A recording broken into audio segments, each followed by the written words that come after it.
Welcome back to another episode here on the Business Breakthrough Podcast. Today we have a very special guest talking about a very important subject that's relevant to every single one of you business owners out there and all of you that are aspiring to start your own small business. We have Greg Chanese, an SBDC business advisor out of Albany, New York. And he is coming on to help us dive into the idea of AI, what different programs and platforms are out there and which ones are viable to you and how can you tangibly put them to work inside of your business to help you. So hopefully by the end of this, we shouldn't have anybody that's afraid of AI anymore and encouraged to enthusiastically go in and grab their surfboard and ride that wave. Sure. So, well, thank you for having me on. Yeah, this is a big topic. It's a topic that a lot of the small business community has a lot of questions about. There's a lot of fear about it. Some of it is legit. Some of it is more just fear of the unknown, which is understandable. But one of the things that we do as the SBDC is we try to help small businesses navigate anything that's coming their way, whether that's AI, whether that's marketing in general, whether it's whatever they need. So this is just the next thing, the next kind of tech disruption that is coming into the small business world. So rather than kind of being like, oh, well, let's wait and see, we at the SBDC, we're trying to get ahead of it so that we can really be the resource to the small business community.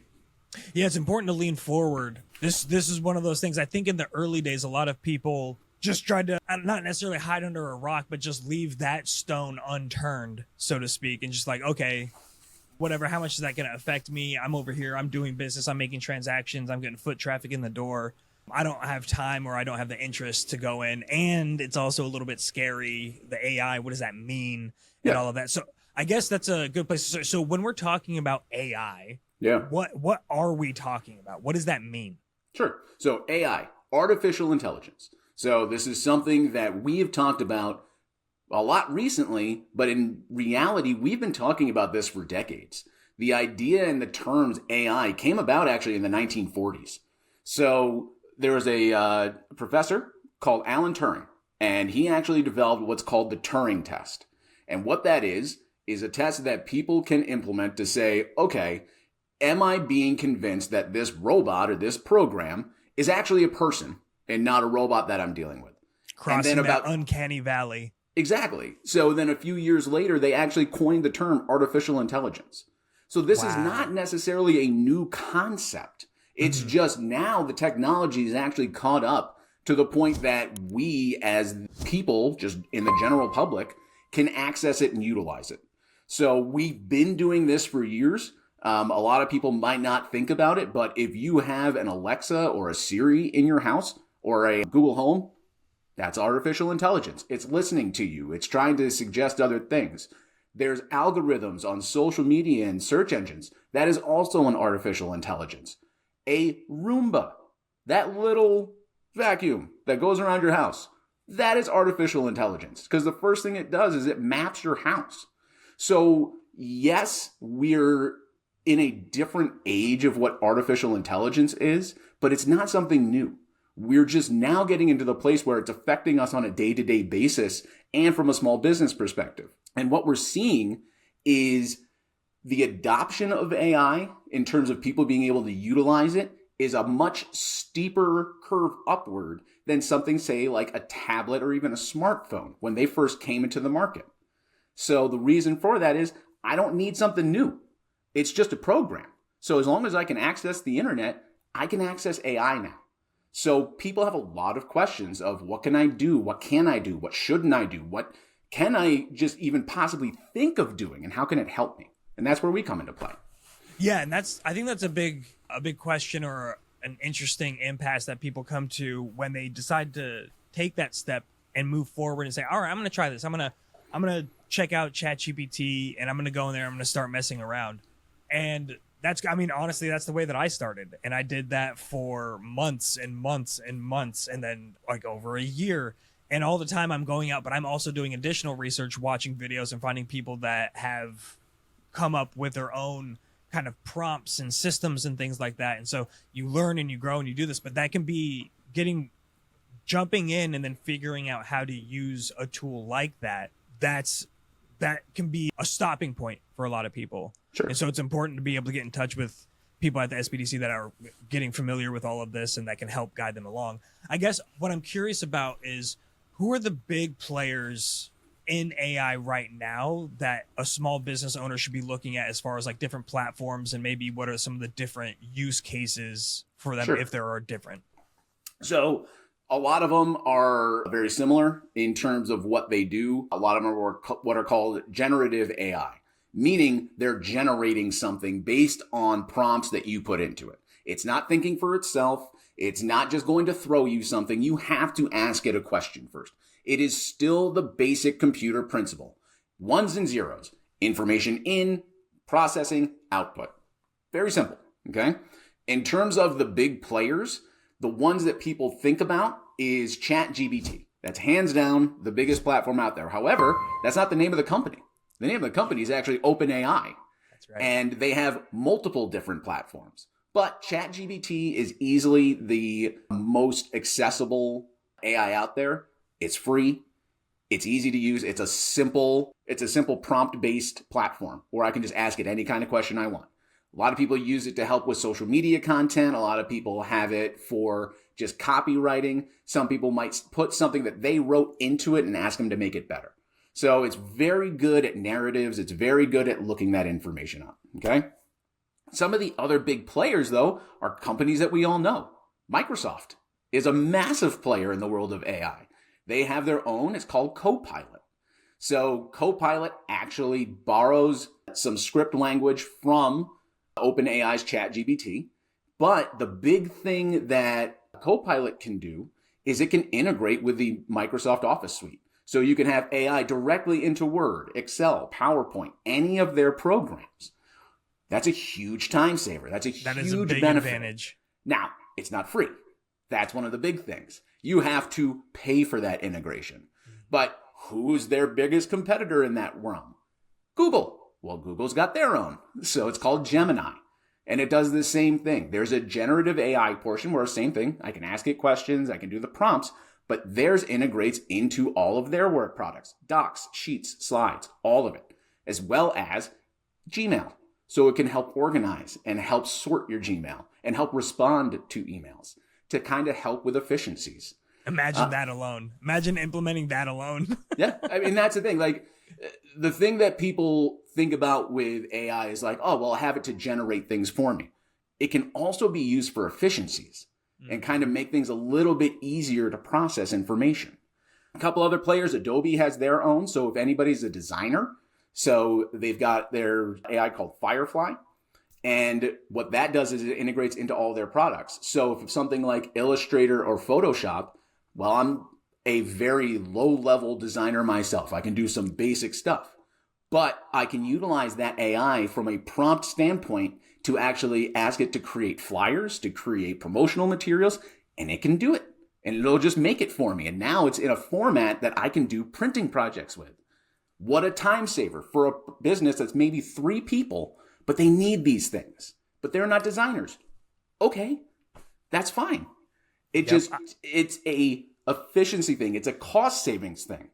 But at the same time, we as advisors have to be cognizant to the fact that just because it helps our small businesses be more efficient, there's other small businesses that affects. Because now I don't have to go hire a firm to do that. So where does that kind of play into the realm of helping the small business community? And these are the ethical things that always have to be considered when going into AI. Well, and it's interesting too. It brings me back to the conversation about the Turing test and the passing the uncanny valley. And I think even like the state of AI right now, like, so I've seen AI integrated like in Canva as well, which can help for the same kind of design things you were talking about. But then also there's like these integrated CRMs, like one's called Apollo, and Apollo has AI where it'll generate email sequences for you, and it asks all the right questions to extract that data. Like it gives you the prompt to give them the right prompt to put it in so they can generate an effective email sequence. But I sat down and I wrote out my own email sequence, and then I had AI generate it through Apollo, and I'm not 100% sure which AI platform they're drawing from, but it didn't pass the uncanny valley. It was one of the things you read and you're like, yep, that's it. And in one of the things that I've noticed is that with Chat GPT specific and Chat and Gemini, I've played around with a lot, is that the less information you give it, the further away on the wrong side of that valley you end up on, where like people that read the message are automatically know like that's not a person that read it. And it's almost hard to explain why, because it's using the right words and the right syntax and everything in the right order, and it makes sense. But then you read it and you're like, that's not a person that did it. There's like this magical element. Yeah. And so to your point about it impacting like the marketplace with other businesses, I think that there's, at least for now, until we get ChatGPT 5.0, we get Copilot next season and everything, I think that there's still room for them to operate. I think this is a good way to get those solopreneurs or the really, really small kind of startups, when they want to get their systems in order and maximize time and efficiency. In the early days, this is very helpful for that. But that you will realize that doing this and working with AI also takes time. It takes time for you to learn it. It takes time for you to create the right prompts, so it's generating the things that you want. And so you're going to spend a lot of time in there that you wouldn't have had to spend if you went out and got even somebody like a local friend of yours or somebody that's in your neck of the woods that can do that kind of work. They wouldn't be able to jump on it right away. Yep. And so there's still that learning curve that you have to go through. And so there are pros and cons like all the way around it. Or like, I shouldn't say pros and cons, but there's just like different paths that exist, I guess, so to speak. Well, and I think one of the things that AI is never going to do is fully understand who you are and what your marketplace is and who your core customers are. It can only understand it from a machine level. And that's not taking into account how people feel, what their actual interests are and stuff like that. Your customers, at least you should. And so when you're doing designs and when you're doing communications, yes, AI can help with starting designs or writing ideas out or writing social media prompts. But at the end of the day, it doesn't necessarily get who you're trying to reach. It's going to try its hardest. It wants to do a good job. But at the same time, it's not infallible. You have to be able to read it, repurpose it, and make it work for you in your voice. Every business, and this is marketing 101, every business should always speak in their voice, whatever that is. So AI is not always going to know how to do that as much as you interact with it, because that's one thing that happens. The more you interact with a certain AI platform, the more it learns about you and how you want to get information and how you want things written. So it's going to try, but it's not going to be perfect. And that's okay. It at least got you further than where you were getting yourself. So Now take it that next step. The whole idea of prompts is a massive part of what generative AI is. You have to know how to interact with it. There are now jobs at larger organizations that are prompt engineers. Their job is literally to figure out how to ask the question to get the result. It's a crazy concept just 3 years ago. How could you possibly be like, what do? You just asking a machine questions all day? Yeah. And you're going to get paid, and not just paid, but paid a lot. It's a very, but that's the thing. There is an art form to it. There's a skill to it. So you have to understand. Now, there's a trick to that. You can ask the AI how to ask it questions, because it'll tell you. Because again, it wants to be useful. It wants to do a good job. During a presentation I gave at the New York SBDC annual conference, I equated artificial intelligence to Thomas the Tank Engine. People thought it was funny. And it is funny. But at the same time, think about that. Thomas the Tank Engine is a sentient train, but it still needs people to go do things. But what is Thomas's number one goal? Anybody who has kids knows exactly what he's going to say. I want to be a useful engine. Well, that's what AI is. It wants to be a useful engine. It's going to give you something because it thinks that's what you want. But you still, as the person, have to refine that. You have to really work on, is that the right thing? It might not be. Well, how can I ask it a different way? How can I take one prompt and turn that into maybe 5 to actually get to that final result that I'm looking for? And that's for any AI, whether you're using it for design, efficiencies, or copywriting. That you have to just realize the first thing it gives you might not be the right thing. So you should generally assume that it's not. Right. And like you should always be testing it kind of against itself. And that's something, and against yourself and your prompts. I've gone through and given a really strong, like multi-paragraph prompt direction for it to go, just so it knows for the rest of this conversation, this is how I would like this to proceed. And then from there, I've done this so many times where I go down this prompt trail of like 20, 30 more prompts on the backside of it, like kind of re-engineering it and trying to get it a little bit closer to what I want to get, until the point when I have it boiled down to my prompt is like 1.5 lines. And that actually gets to the core of what I was going through from that, what I was going for, what I wanted it to produce for me from that first like 2-3 paragraphs of direction that I gave it. But sometimes it takes that way.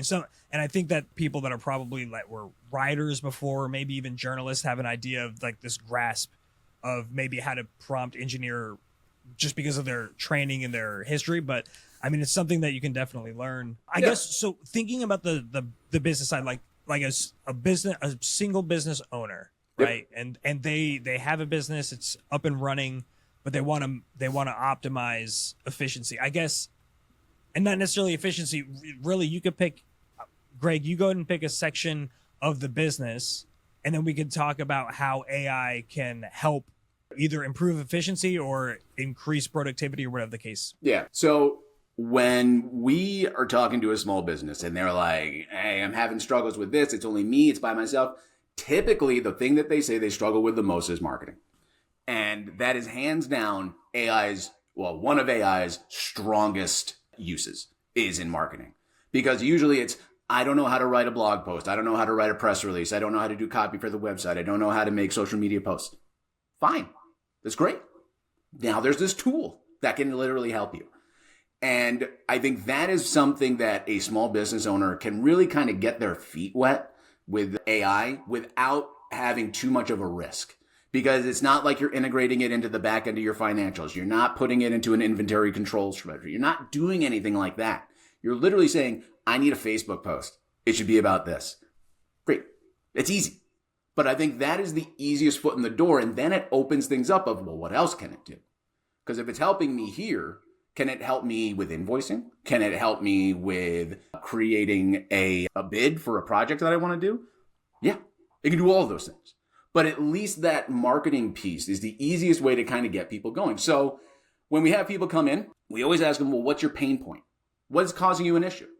A lot of times it's like, I got my website, but I don't really know how to write descriptions for my items, or I don't know how to do an about me section. Fine, no problem. I'll literally pull up ChatGPT while I'm in a meeting with a client. And I'll say, what is your product? Who's your target market? Where are you located? And I will do a really, really simple prompt. And I'll just generate it for them. And I'll say, do you like these? And they'll say, well, I do, but I like these kind of tweaks to them. And I'll put those tweaks in right underneath it. I don't open a new chat because I want to show them that it's a cascading waterfall. You need to understand that when you start with something, it's going to generate you a result. And that result's probably not great.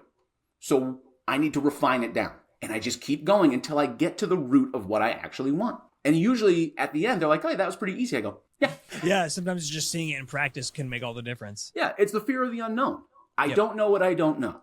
And I think one of the things that a lot of small businesses get stuck with is that they're like, well, I don't know how to make it, and I don't know how to integrate it, and I don't know how to this. They're not understanding that you don't need to know that stuff right away. You don't need to know that stuff at all in general. What you need to know, and this is a question we get, is, I know I can use it, I just don't know how. That's a fine question. It's legit. So what we do is we do that one-on-one with them. And we kind of go through all the different steps of here's how you get started. And we try to start usually with ChatGPT. 1, it's free. 2, it's got name recognition. People know what it is. So I'm not like, hey, by the way, here's a Otter AI that we're going to integrate into all of your meetings online. It's going to take your notes. They're like, well, how do I do that? And be like, well, let's go through it. It's just too much. I've used right Otter. Off the rip. I know what you're talking about. Yeah, that's the idea of I'm going to scare you with technology at first. No, I'm not going to do that. Like, let's dumb this down.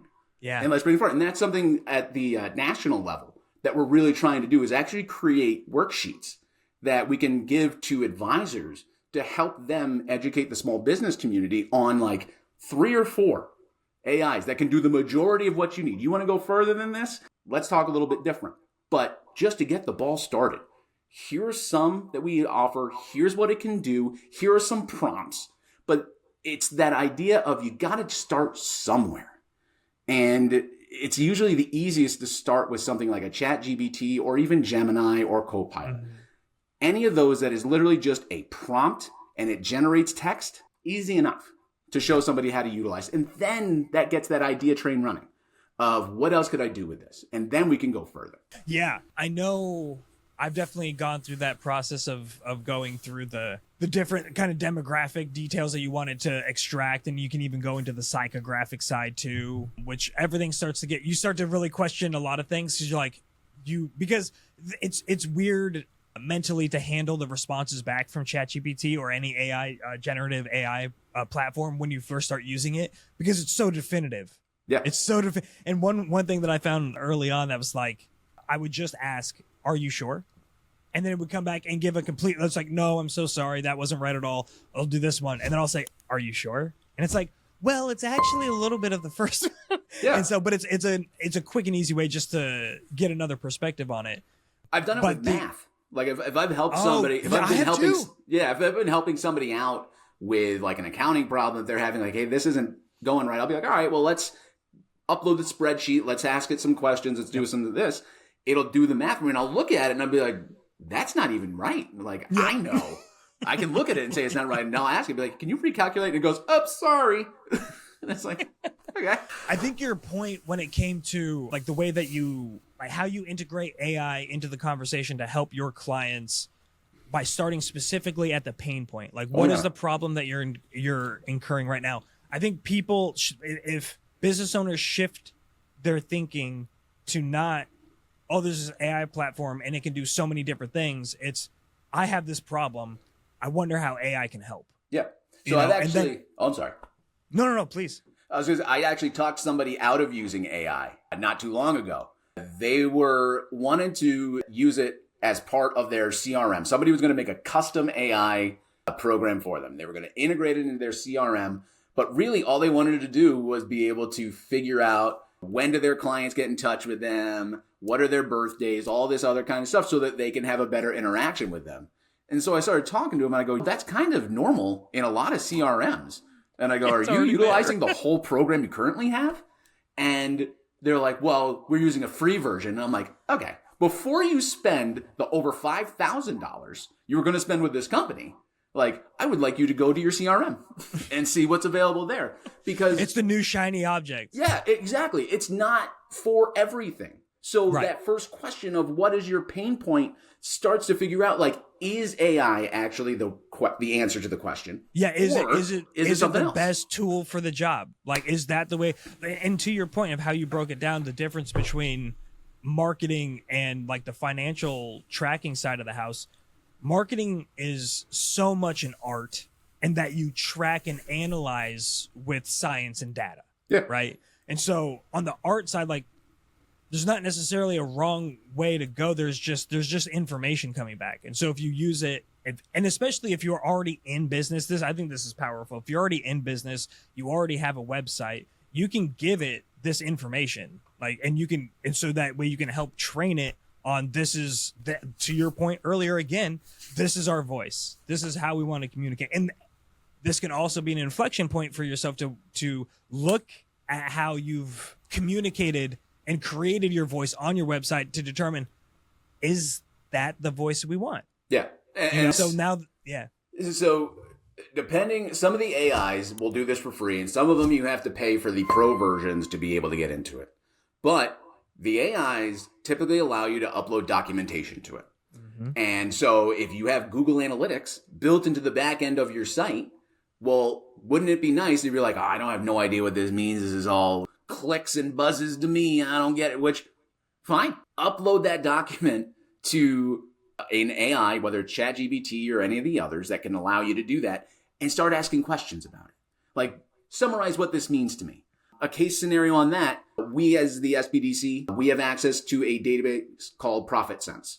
So that generates industry information for many different things, but basically it comes out sometimes in just data sets. And it's one of those things of like, well, I can't just give this to somebody. They're not going to understand what this is. How much time is it going to take to process all of this raw data? I'm like, what am I going to do with this? So what I've started to do is take that document and put it into an AI and ask it to summarize things for me so that it's digestible to somebody else, to a small business.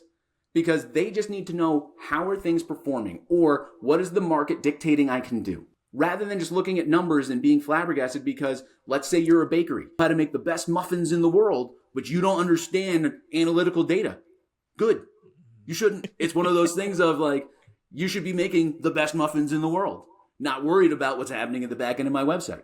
100%. That's where the other things come into play. But again, that question of what are your issues? What are the pain points? And then finding the solution, whether AI or not, that can help them and then helping navigate that. That's what our role is as advisors, is to be that support system and just making sure that we know what's out there and how do we navigate it so that we can teach them how to do it. Absolutely. Yeah, one of the things that some case studies that I've experienced myself with it I just created a series of LinkedIn posts that are scheduled out. And what I wanted to do is do this elongated kind of campaign, just awareness campaign on leadership and these different aspects of leadership. And so I found these articles about leadership and I would read them and I'd think about it. And I was like, what's the best way to package this in a LinkedIn message? And this is something that we learned that Sarah and I even do with it when it comes to this podcast. We'll take the entire transcript from this podcast. And I know that I'm not sure exactly the differences between 4.0 in ChatGPT and 4.0 when it comes to like document uploading and the amount of characters you're allowed to put. I made the purchase before 4.0 existed to get 4.0, which allowed me to there's not a transcript. We've done an hour and a half, 2-hour-long podcast here, and I've been able to take that entire transcript and just copy and paste it right into the message, and giving it that level of data allows it to come up with much more relevant information when I'm asking for it, even if it's something as simple as like for the podcast for like a title, or if I'm doing it for a LinkedIn post, I can take that same transcript, or I can take that article that I'm trying to add into my series of like social media marketing and be able to create those LinkedIn posts using AI off of that, but giving it the full body of the entire article, or downloading the article and uploading it as a document into there. And because that's the one thing that I've seen, like I was saying earlier, it's like the less information we give it, if like I want a LinkedIn post that's about the importance of leadership and culture at work. That's different than giving it a 3-page article with information about that and extracting the information and asking it to make it a little bit more intriguing and add a sense of curiosity into the top of the post if you want people to actually click, so on and so forth. Absolutely. So those are just some additional use cases when you think about like all the different things, all the different ways you can take an AI platform. Because I could have done that with Gemini. I've never done anything with Copilot, but I've messed around a lot with Gemini and ChatGPT. And those are it's so easy. It's just so easy to do and to use. And even if you just want to have it analyze your current posts, if you have a series that are up and running, you can have it test those. Yeah. And give feedback. One of the things that AI does is, the more you interact with it, the more it learns you. So when you do that, it's going to remember the last time you did that. And it's going to try to remember what you asked it before to make it a better set of social media posts or summary or whatever it is. So the more you interact with it, the more it's learning you. Again, it wants to be a useful engine. It wants to do a good job for you. So it's trying to learn how you're going to ask for questions, which actually leads into one of the big ethical problems with AI, which is it can be biased. So as you interact with it, and as you tell it, hey, here's how I want to see something, here's how I'd like it read, here's how I'd like it written, it's going to continue to do that with everything. So if you put a lean into anything that you're asking it to prompt, it's going to continually lean that way. Because it's going to say, well, you keep asking for it. Rather than you asking, I'm going to do it for you. Right. So that's where some of the ethical and some of the issues are with AI, is where it's going to start generating information because it's reading the internet.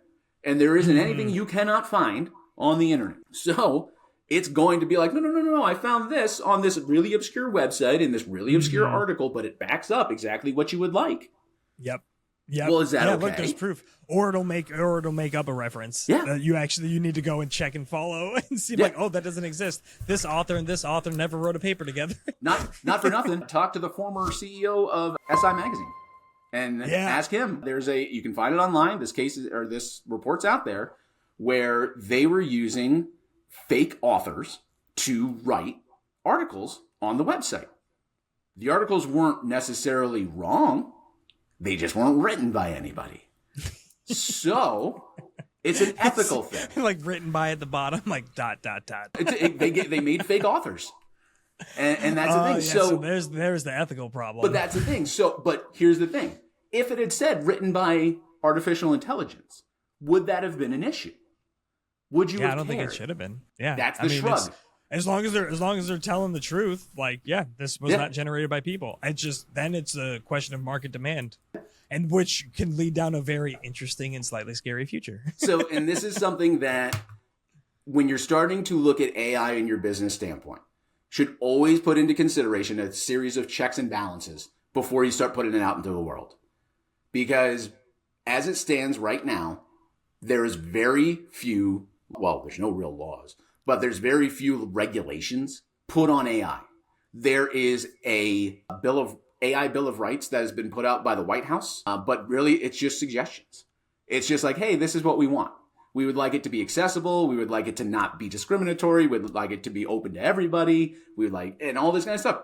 But it's just like, okay. That's nice. That's nice. In terms of copyright, what the U.S. Copyright Department says is if it's generated by AI, it is owned by nobody. So if you're like, I'm going to write a book, I'm going to write a paper, but I'm going to have AI do it for me. You don't own it at all, unless you can definitively show that you made substantial edits to it. So where is it? It's all in an ethical conundrum, in a cloud. And this is like the advent of the internet, where internet came in and nobody knew what was going on. You had the bubbles bursting and well, again, and just like I started with, this is just the next technology disruption in the workforce. That's all this is. Because like you said, the internet came in, all kinds of concerns. Email, all kinds of concerns. Word processing, all kinds of concerns. Yeah. Okay. We're going to navigate it. We are in such an infancy in artificial intelligence in terms of incorporating it from a business standpoint. It's ridiculous. 100%. Where things are going to be in 5 years in terms of AI it's unbelievable. Some of the things that I've seen from the conferences I've gone to, there's a company that is currently generating a holographic cube that somebody can just stand in another place or have a recording where it's their body and it's just a person that you can actually talk to and it's going to respond to you. And it looks like it's a person in a box. But here's the thing. When it responds back to me, it's going to respond back in the language that I talk to it in. So it's a barrier broken in a place that is high tourism that maybe not everybody on that staff can understand the language. Well, that barrier used to be really hard. People would have a struggle in trying to figure out, how do I navigate this? Mm-hmm. So as much as we're like, oh, boo, there's going to be avatars and there's going to be all this stuff. Yeah. Well, guess what? It's going to make things better. Yeah. Ride the wave. That's been my permanent analogy when it comes to AI is it's like a giant tsunami wave coming in. Yeah. And you can either like try to dive under the sand, you could try to swim or run away from it, and none of it's gonna work. Like your best chance to grab a surfboard and try to ride that sucker all the way in. Yeah, it's not going anywhere. Get on it now. Yeah, it's not gonna go away. People don't want regulations on it, heavy ones. They want to know that what they're reading is real and it's authentic. However, it's on the writer and the reader to do that due diligence. Mm-hmm. The artificial intelligence is just, again, it's Thomas the Tank Engine. It wants to do a good job. It wants to be a useful engine. So It did exactly what we asked it to do. At the end of the day, we, as people, have to be the ones responsible for the ethical use of it. Just like it was the ethical use of the internet. Just like it's the ethical use of any kind of technology.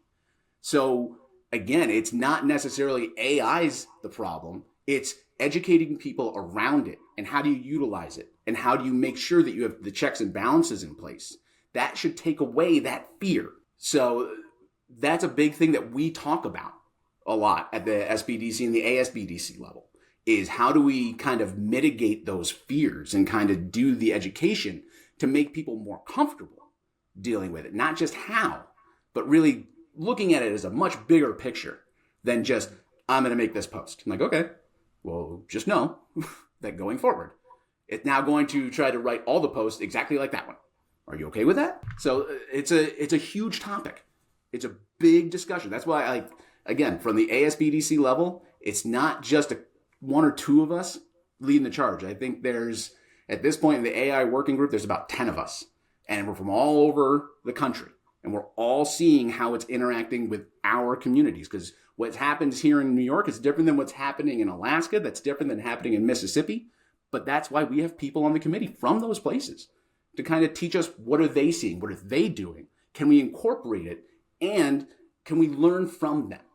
Of, hey, we've been doing this. It didn't work. Here's the problems with it. Great. Let's fix it so that when we go to explain this to the business community, it makes much more sense. Absolutely. Now, one of the reasons an additional reason I was excited to get you on is because SBDC Albany, you guys are always, you and your team up there are always leaning forward, always like creating and doing this like extra work to help provide more and more value to the business owners and aspiring business owners that you guys serve. And I saw the chuckle there. Well, it's just funny, the extra work, because we talk about that internally. I'm not going to lie. We're like, it's a lot of stuff. I'm sure that's come up more than once as a topic of conversation. But so you have like a road show coming up, right? That you're going on. So let people know about that and any other kind of new exciting ventures that you guys have going on up there. Sure. So, the road show, how this came about was at the New York SBDC conference that we did back in May up in Lake Placid. I was asked to do a couple of sessions on AI and happy to do it. Went well. People seemed to enjoy it. And what came out of that were people asking if I could actually come to their communities and do it. So starting September 15th, I believe, 15th or 16th, I'm going to start in Jamestown, which is just south of Buffalo.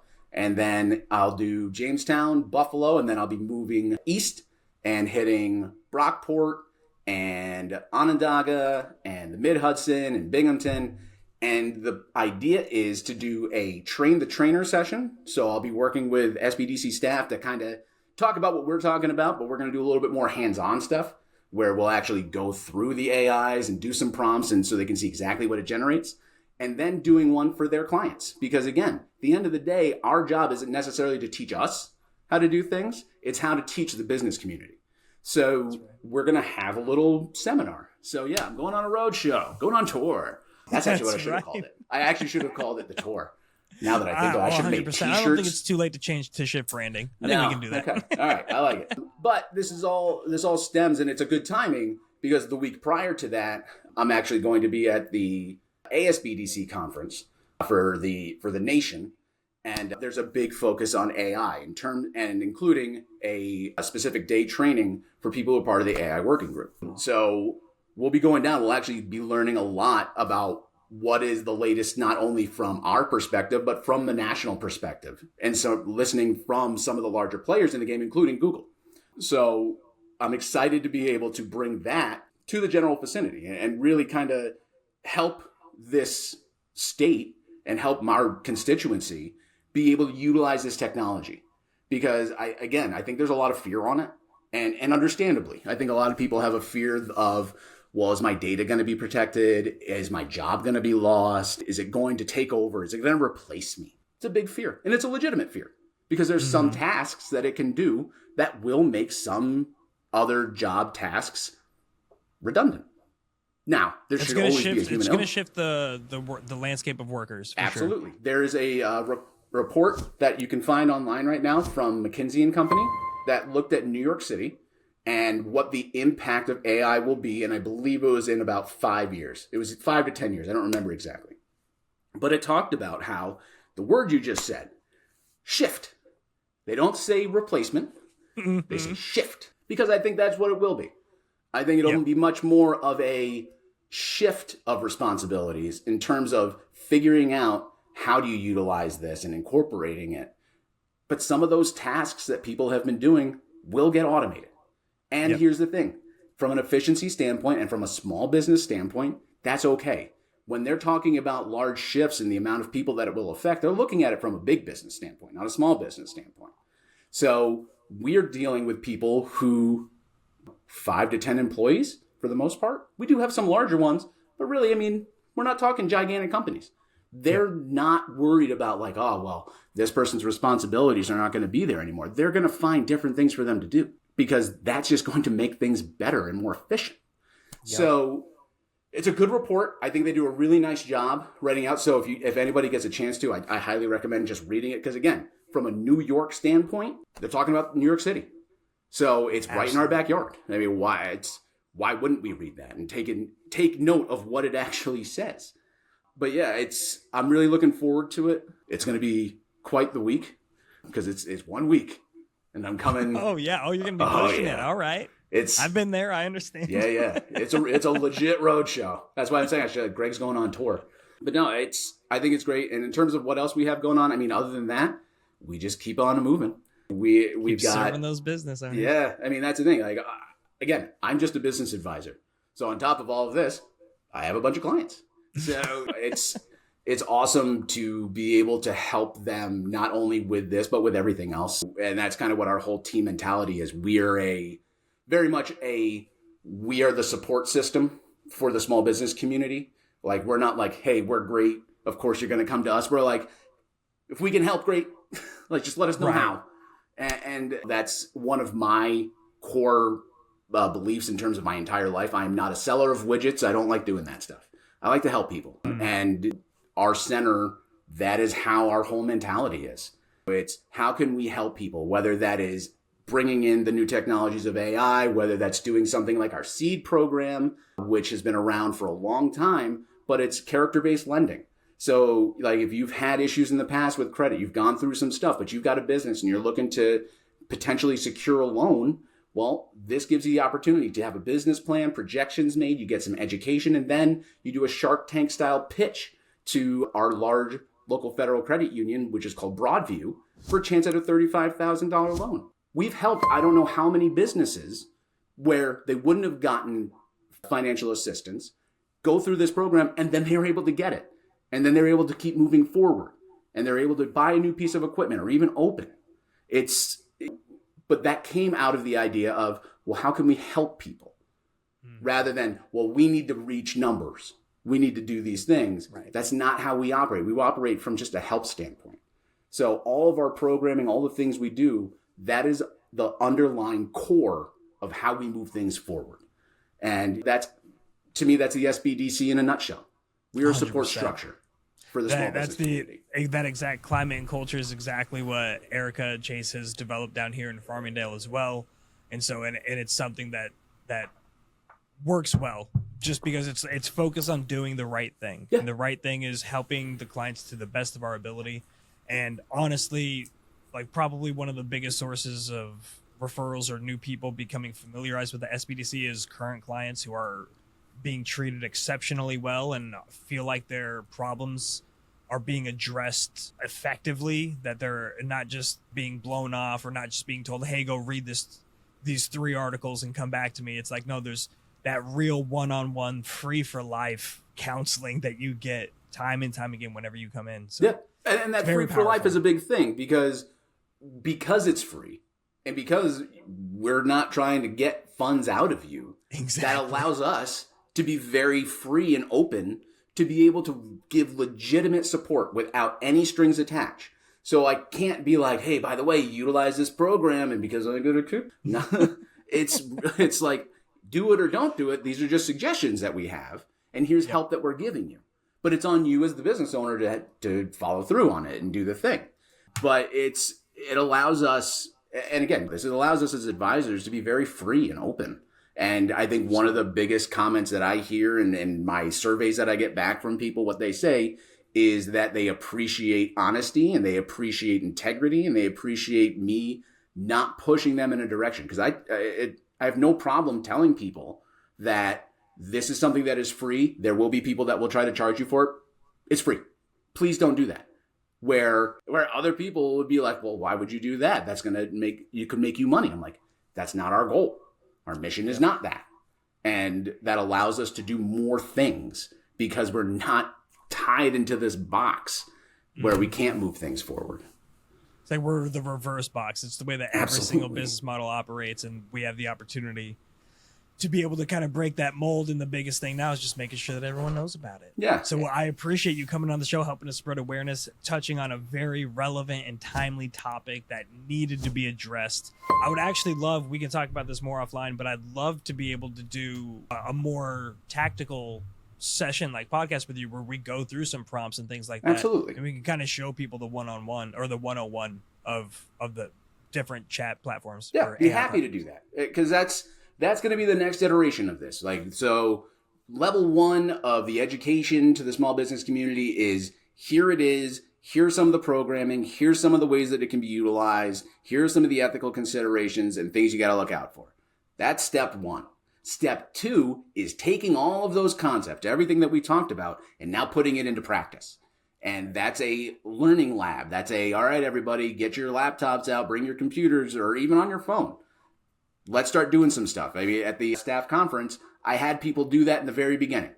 And the reason I did that is I wanted to show them that you can ask ChatGPT or any AI the exact same question in the exact same place at the exact same time. And what you get are different answers. And I wanted to show, and I explained then why that happens. And it has to do with you. It has to do with the fact that it's not just a standard computer program that's saying, okay, well, you entered a 1, here's a 0, and here's the output. It's taking that 1 and that 0, and it's like, okay, well, I think you kind of want it this way because I'm thinking on my own, and then there's this. And it's going to look at whatever you've interacted with in the past and thinks this is kind of what you want. And then you have to dumb it down. But that practical aspect is really important. And again, I think that gets rid of the trepidation and the fear that people might have getting into it. Couldn't agree more. Amazing. Thank you so much, Ray. Really appreciate you joining us. Yeah, no problem. Thank you.